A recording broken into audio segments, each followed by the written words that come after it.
Hey, welcome back. Welcome back to Finish Strong Friday. You're listening to Dr. Sweet here on The Sweet Spot. As you know, all week long, we've been tackling hope, and we've learned so much from our time together discussing hope. So, on Finish Strong Friday, we're going at it this way. Hope as finding that fuel when the tank is empty. Wow. Yeah, sometimes we get to that point where we've just reached our last bit of ATP in our body to keep us going. And guess what? We need fuel. We need to find inspiration, motivation, something that gets us over the finish line. We've all been there, that moment when the finish line feels so out of reach.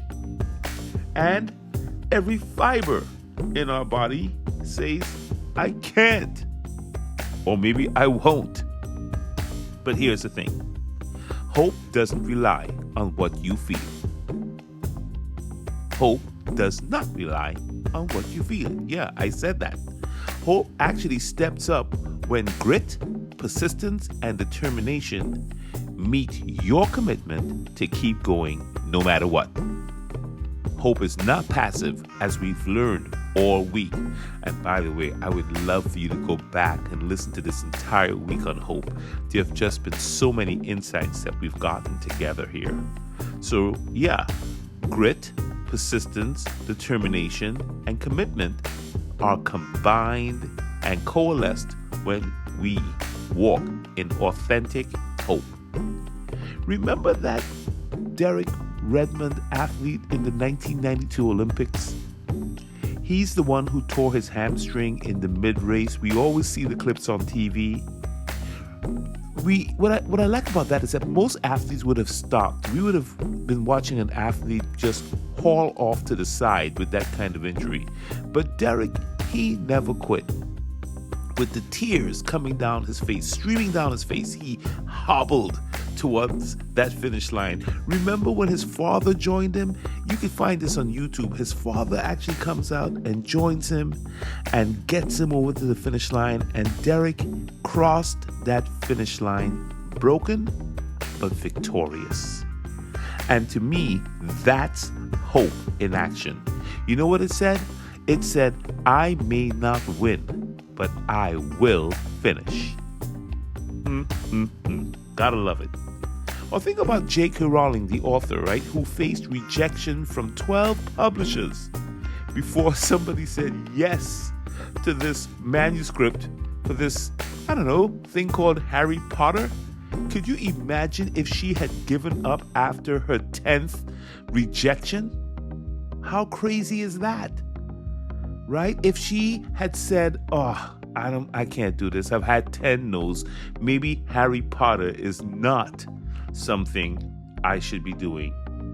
Where would she be now had she quit? Let that be an inspiration to you for whatever you're going through, no matter how many rejections you've gotten.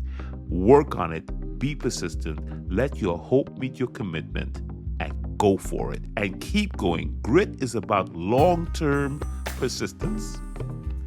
And the science, the psychology science, backs it up. Here's what the science says. The science says that hope isn't just about wishing. What hope involves is planning. When people are hopeful, they actually plan for how they're going to be more hopeful. They actually have a plan for going in another direction, another pathway. So when you're low on energy, hope helps you tap into the mental pathways that keep you moving forward. Hope can activate your grit. It can activate your creativity. It can activate your resilience. Those are some of the hidden benefits by adopting a hopeful attitude. Make that decision right now as you are in Finish Strong Friday mode. I am going to finish. Could it be that you're starting down a seemingly impossible challenge today? That you're on your way through what seems to be a formidable adversarial relationship with something or someone?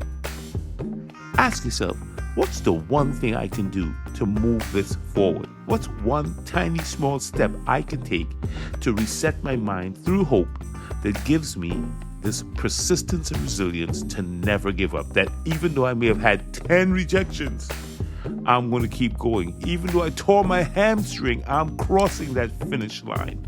Even though this does not look good, I am going to persist until I succeed.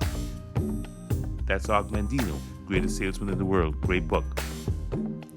So let's finish with this, right? Emily Dickinson said it this way: hope is the thing with feathers that finds a nest or makes a nest in your soul. I love it. I think she used the word purchase.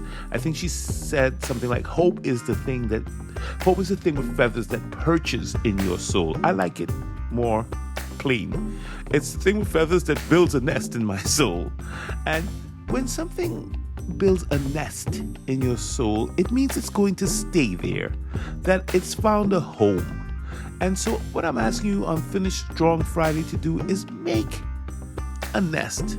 Make a nest with hope and live in it. And guess what? You will have the grit to cross that finish line come you know what or high water.